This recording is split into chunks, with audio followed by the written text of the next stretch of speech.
Hey guys, it's Nick, and welcome to the Fear of Filmmaking.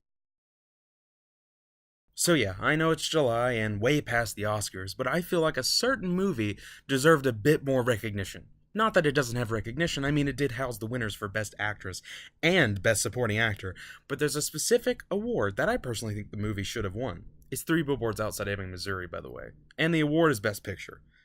I figure you know that from the title, but yeah. I like The Shape of Water. It was great.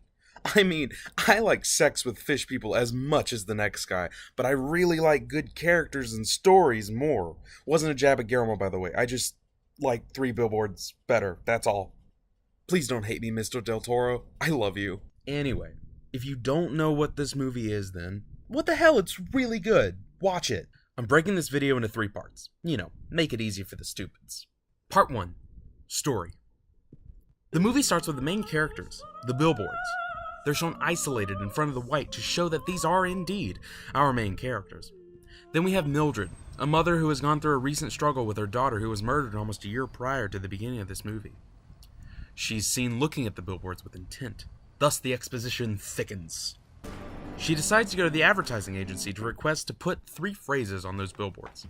Officer Dixon, who's our main antagonist for the majority of the movie, later finds these billboards, reports them to Chief Willoughby, who then confronts Mildred to take them down. She was like, no? And the town doesn't like these billboards either. Well, Mildred didn't like the town, which was blatantly shown with the dentist. I just wanted to say there's a lot of good friends of Bill Willoughby in this town, Miss A. No! Ow! Stop! No! God damn it! I think that'll stop with the story. I really want you guys to see it, and there's a major spoiler after that scene, so I'll save it. Part 2. Setting. The film takes place in Ebbing, Missouri, which doesn't exist. I know, weird. Like, if you're gonna make a movie about a rural city in Missouri, why not just find a rural city in Missouri? Like, why make a new city? But I digress. There's a lot of detail put into the setting of this movie, down to the police uniforms and the street signs. It's obviously its own community, so it's literally like a war between the town and Mildred. Part 3. Characters. Speaking of the town and Mildred, the characters in this movie are fantastic. Mildred is down to earth, yet chaotic. Officer Dixon is hard to hate, but also hard to love. Out of all of the film's characters, Dixon is actually the most complex.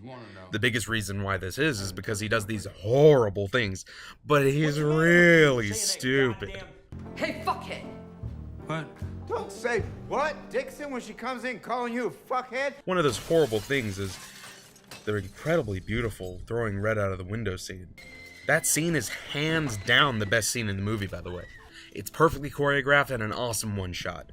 Then there's Chief Willoughby. He's weirdly one of the more sane people in this movie. There's a whole lot of side characters that are extremely memorable. Every single character is extremely well written and very well acted. Where's the crazy lady? Conclusion. This movie is among my top 5 of all time, and it's a beautiful piece of dark humor and gripping drama. All in all, I love this movie, and it's very fun to watch. I recommend this movie to anyone that likes shows like Breaking Bad, because the main character is an evil badass that you just want to root for. Yeah, I know, this episode is very weird and very slow and very short, but this is only because I'm starting to get into the groove of things. Like, I'm just finding a style, I'm just finding out a way to write these scripts. They'll get better.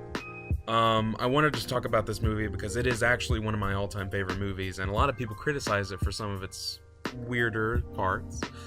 But, yeah, so the next episode will probably be about one of my other favorite movies. We'll get into it, I don't know yet. Probably La La Land. Don't make fun of me, La La Land is a fantastic movie. But, yeah, I'll see you in the next episode. See ya.